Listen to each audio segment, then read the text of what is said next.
జగన్మోహన్ రెడ్డి గారి మీద కేసు. ఇదే చెప్తున్నాను. ఏం కేసు ఇది?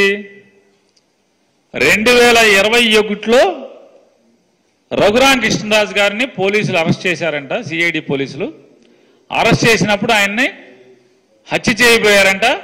ఆ హత్య చేయబోయితే దానికి అన్నిటికీ కుట్ర ఏంటంటే జగన్మోహన్ రెడ్డి గారు మూడో ముద్దాయి అంట. రఘురాం కృష్ణరాజు గారు జైల్లో ఉండి ఒకరోజు అనుకుంటా, ఆ జైల్లోంచి ఆయన బెయిల్ మీద, సుప్రీంకోర్టు బెయిల్ అనుకుంటా, సుప్రీంకోర్టు బెయిల్ మీద ఇక్కడి నుంచి హైకోర్టుకి వెళ్ళారు. ఆయన కస్టడీకి పెట్టినప్పుడు హైకోర్టుకి వెళ్తే హైకోర్టులో కోర్టుకు చెప్పాడు పోలీసులు నన్ను కొట్టారండి అని. వెంటనే టీమ్ ఆఫ్ డాక్టర్స్, ఒక డాక్టర్ కాదు, ఇద్దరు డాక్టర్ కాదు, 4 డాక్టర్లను 5 డాక్టర్లను టీమ్ ఆఫ్ డాక్టర్స్ వేసి ఈయన్ని ఒళ్ళంతా పరీక్షించండి అని చెప్పారు. ఒళ్ళంతా పరీక్షించారు.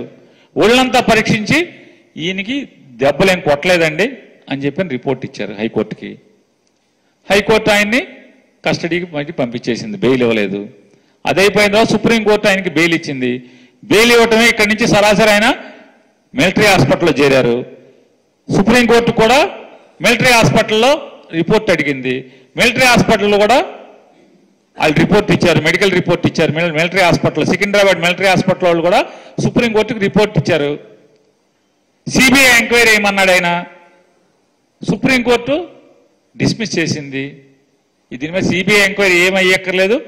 హైకోర్టు మెడికల్ రిపోర్ట్, హైకోర్టుకి 4 డాక్టర్లు ఇచ్చిన మెడికల్ రిపోర్టు, అలాగే సికింద్రాబాద్ మిలిటరీ హాస్పిటల్ ఇచ్చిన మెడికల్ రిపోర్టు చూసాము, ఇది పట్టించుకోవాల్సిన పని లేదని చెప్పి సుప్రీంకోర్టు ఇచ్చింది.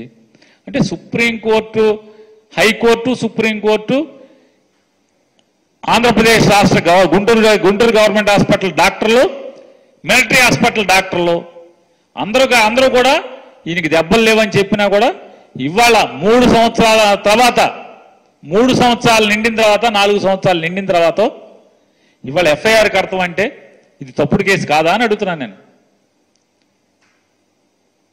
ఏషియల్ డీజీ సునీల్ గారేమో మొదటి ముద్దాయి అంట, ఇంటెలిజెన్స్ డీజీ ఏమో 2వ ముద్దాయి, పిఎస్ఆర్ ఆంజనేయులు గారు 2వ ముద్దాయి అంట, జగన్మోహన్ రెడ్డి గారు 3వ ముద్దాయి అంట, గుంటూరు మెడికల్ కాలేజీ డాక్టర్ గారు 1 ముద్దాయి అంట, డిఐజీ గారు 1 ముద్దాయి అంట, అప్పుడున్న పాల్ గారు ఎవరున్నారు డిఐజీ గారు, ఆయన 1 ముద్దాయి అంట.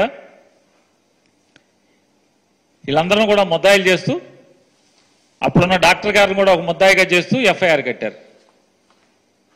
ఏముంటుంది ఇటువంటి తప్పుడు కేసులు కడతాకి?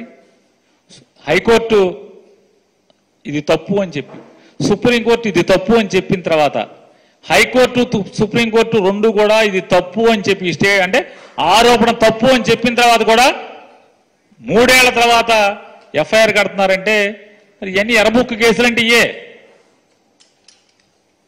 ఎర్రబుక్ కేసులన్నీ కూడా ఫాల్స్ కేసులే, ఏ కేసు నిలిచేది లేదు.